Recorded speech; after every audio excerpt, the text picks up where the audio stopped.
Hello everyone. It's been a while since my last RC video, and I figured, hey, why not? So today I'm taking a look at the Mean Machines Jackal rock crawler.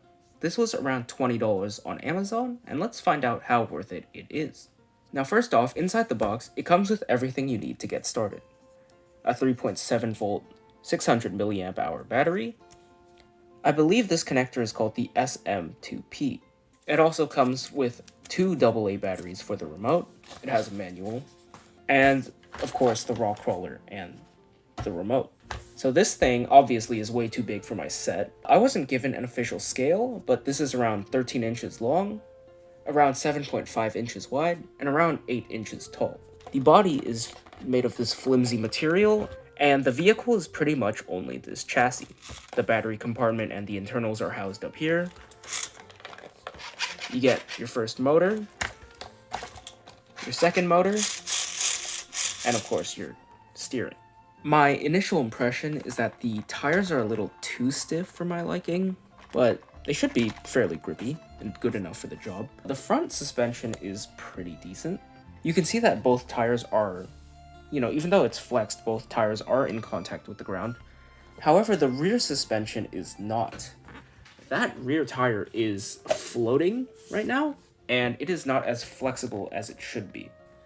So I just rotated it around, and you can see the front is pretty good, right? Tires are in contact. However, the rear, not so much. If these springs were a little, more softer, and, I'd get a little more flex out of it, I think that would be better, but as of right now, it's a little too stiff. Look underneath, pretty simple. You get your trim, not really much to adjust, and of course there is the battery door. So you can see there's plenty of space for a battery. For some rough dimension estimates, this is around 6 centimeters, but I'll just say that's around 6.5 centimeters. As for depth, it's around 1.5 centimeters. Let's take a closer look at the remote, and it feels poorly finished. There's this noticeable edge here. It's surprisingly light. It just doesn't feel sturdy. A bad drop can probably shatter this. Is this part supposed to be rotatable? Anyway, there is a battery door on the bottom.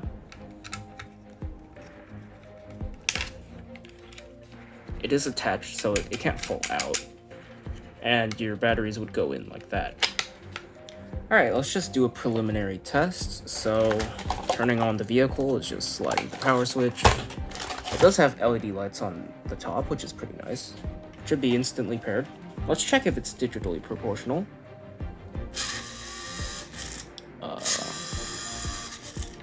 No, it is. It is not digitally proportional. It's just all or nothing. Let's check for power. Yeah, all or nothing. The steering feels pretty weak. I don't like that. As for power, well, it does feel like it has pretty decent power.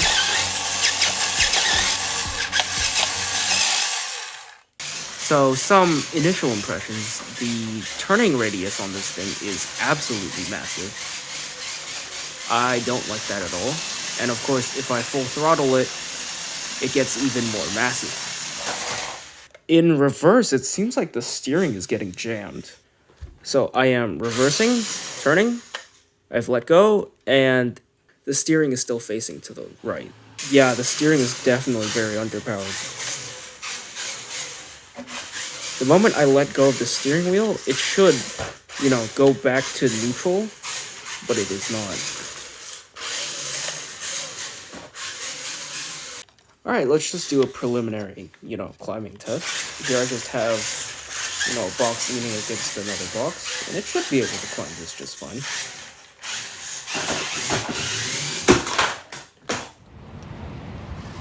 First off is some loose dirt. Now this is a rock crawler, so it doesn't have a lot of speed, but it does have a lot of torque. It is fairly capable at maneuvering the terrain.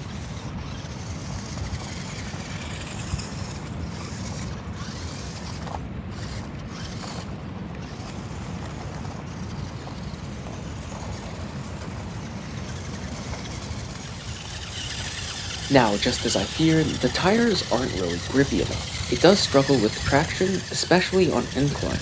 It was very difficult trying to keep this thing driving in a straight line up the hill. It would constantly slip.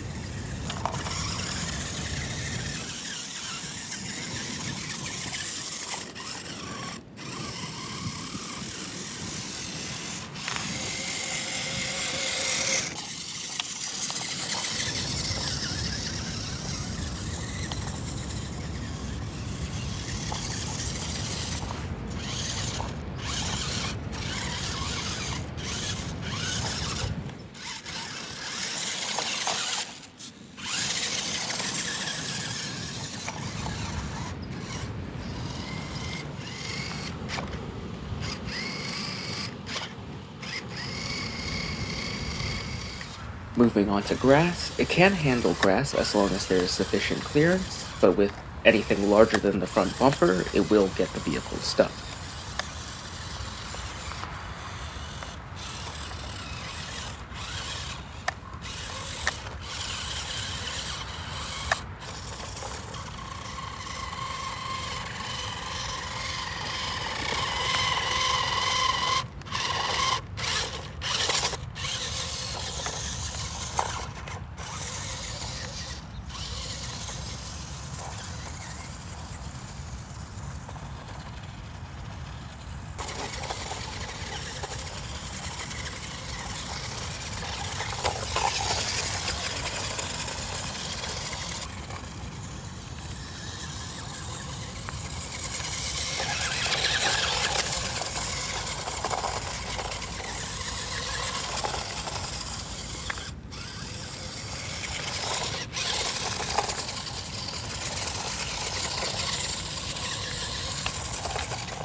I get the vehicle stuck here. In my opinion, that rigid rear suspension isn't helping. Because of how stiff it is, there's only one rear tire in contact with the ground, while the other is just airborne, being useless.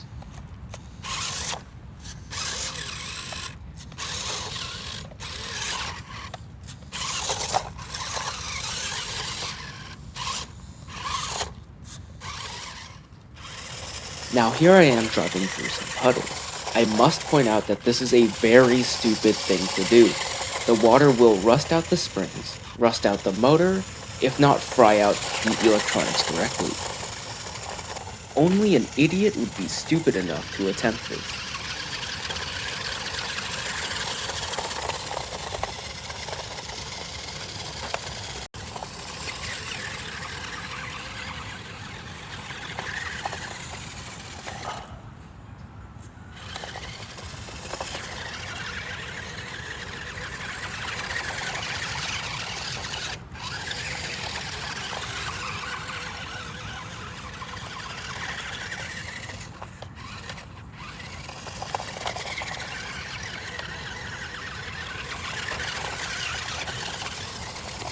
Going through that puddle has locked out the steering for me.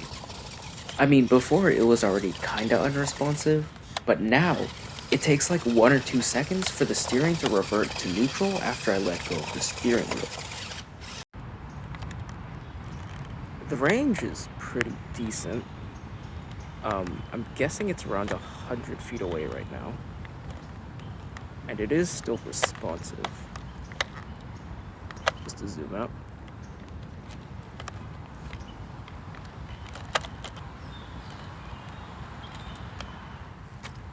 Unfortunately, that's it for this video. I don't really have any other terrain types I can test this with. It should work fine on gravel as long as the rocks are smaller than the front bumper. In terms of actual rock crawling, I don't think this will be good at that. The steering was fairly unresponsive and underpowered to begin with. In addition, the suspension just isn't flexible enough to keep all 4 tires in contact with the ground. Overall, it's alright, but it could have been so much better with just a few tweaks. I would say that it is worth the $20 that I did pay for this, though.